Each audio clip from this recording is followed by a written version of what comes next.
Hi, in this video I'm going to go through question 5 from June 2017. So this question starts telling you about organic chemicals with strong smells and that phiols are foul smelling. It also gives you this structure and tells you that's butane 1 phial. You see it's got 1, 2, 3, 4 carbons, so butane, and this group here, that's our phial group, it's a sulfur bonded to a hydrogen. In part 1, it tells us that this is a weak acid, so it's going to lose hydrogens. Now, the carbon-hydrogen bond that we've got going on here, that's quite strong. I say lose hydrogens, what I mean is lose protons. So it's not going to lose hydrogens from here, but it is possibly lose this proton here. And really, it's the only one it could be. So we're assuming then here, butane 1 phial is going to dissociate to an S- and H+. So we just have to write an equilibrium expression for that. So we'll have Ka, I'll have, I'm just going to put it into C4H9, so that's 1, 3, 4, 5, 6, 7, 8, 9, that's my butane or butyl group, and S-, and that goes into square brackets, and also my H+, and that's going to be divided by concentration C4H9 SH square brackets, just show it's in a concentration. So got there my 2 ions, my negative and my positive ion, and that's my proton that's dissociated, and also then here I've got the original, the left hand side, and that's my Ka equilibrium expression.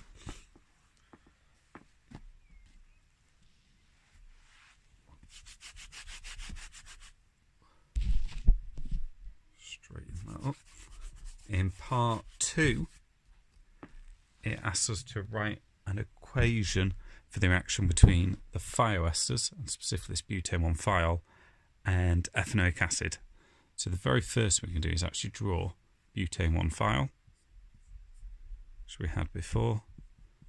Use structures for all organic compounds with the functional groups clearly displayed. I'm going to check the mark scheme and check that it allows me to draw it like this. Yeah, it allows correct skeletal. I have got 1, 2, 3, 4, so I'm okay there. You could have drawn this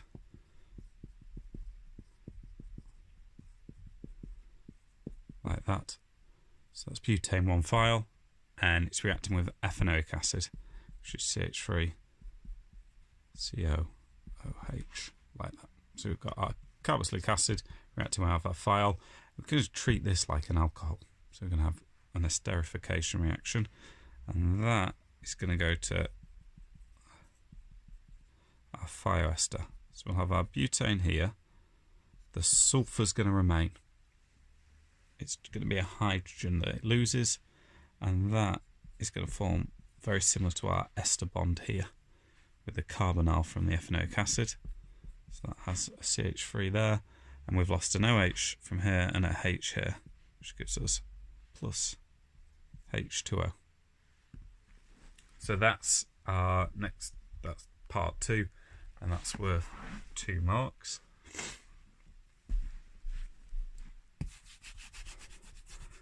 I got a really messy hand doing this. Part 3, when beer is exposed to light, 3-methyl butene 1 phial. So if we write this out, 3-methyl butene 1 phial.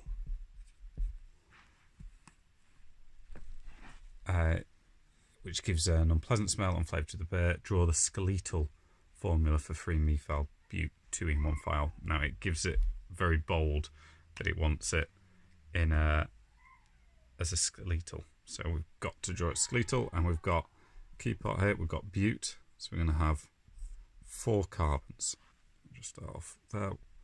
1, 2, 3, 4, and on my first carbon, I've got my 1 phial, so I'm going to put a phial group added on there. So that's bonded to that first carbon. I've got butene here, so that's an alkene after the second carbon, and then 3-methyl. So I'm going to put a methyl group there, which then gives me my full formula, and that's 3-methyl butene 1-thiol. The final part of this, part D, asks for propene 1,3-dithiol reacts with carbonyl compounds in a condensation reaction to form a cyclic sulfur product. Write an equation for the action of propene 1,3-diol with propanone. Use structures for organic compounds. So, key phrase that we see here should be identifying is that this is a condensation reaction. So we're going to get water given off. We've got propane 1,3-dithiol. So propane, and then SH is at 1 and 3. So 1, 2, 3, dithiol. With carbonyl compounds, and it's with propanone. So nice and simple, propanone. So we know that water's going to be given off. So we see that this is going to go. We've already talked about these being acidic, so they're going to go to give us water. This is going to leave this carbon needing to bond twice because it's losing an oxygen. So it needs to get 2 bonds from somewhere, and each of these sulfurs need to have 1. So we can assume from that that this carbon is going to bond with this sulfur and this sulfur. So I'm going to draw that out now. So I've got my carbon in my propanone. On one side it's going to go to this sulfur, on the other it's going to go to that sulfur. That way it gets back up to 2 bonds. It's because we know the oxygen's going to disappear into the water. Then that's just got a propanone. Oh no, I haven't drawn that quite right there. So that 1, 2, 3, and then back round again. So I've got here, I'll number those 1, 2 and 3. Got them there, 1, 2 and 3, and then back round to each of the sulfurs. Does it say skeletal? No, we just got our equation. So what I need to do is put an arrow in to show these 2 bonded together, go to that plus water, and that is for 2 marks.